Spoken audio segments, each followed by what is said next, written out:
Yan guys, pabilisan luto na lang to guys. Kay gutom na tayo mga langga. Yan, balon-balonan ng manok. Mag-aadobo tayo. Yan. Tapos, atay ng manok. Haluin natin.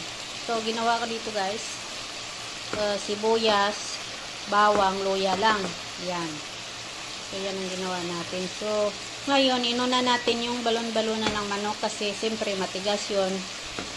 Matagal siya maluto. Saka natin isunod yung atay ng manok. Ayan. So, nilagyan ko na rin siya ng paminta. Ayan. Sili. Ayan.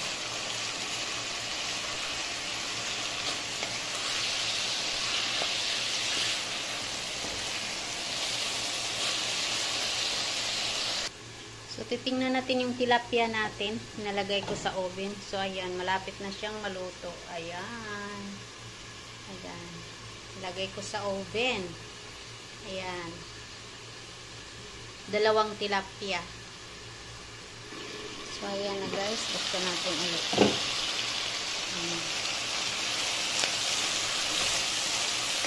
Ayan. Medyo luto na yung atay. Ay atay, baon-baonan ng manok. Pwede na natin ilagay yung atay ng manok. Ayan. Naamoy ko na. Gutom na ako.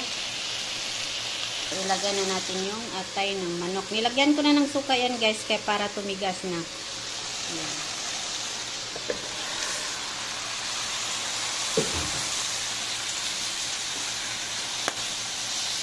Huwag kang puputok guys.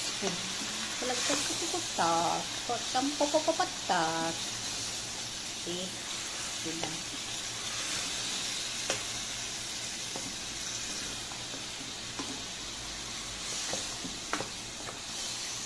So, ayan. Tatakpan natin yun guys na siguro mga 3 minutes. Tapos, buksan natin ulit mamaya.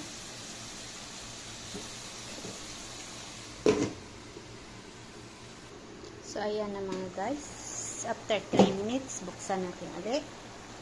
So, ayan na siya. Nagsabaw na siya ba? Pero, sa adobo manggod, ayaw ko nang may sabaw. Gusto ko yung, medyo tuyo sa mantika. Ayan.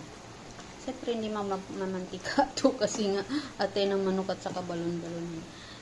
Siyempre, hayaan nating maalis yung sabaw niya. Konti. Ayan.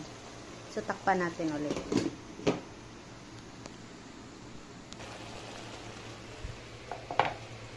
So, yan na nga guys. Luto na yung aking adobong atay na manok at saka balon-balonan. So, yan no. Nagsabaw ako ng baka. So, ayan. Bye-bye!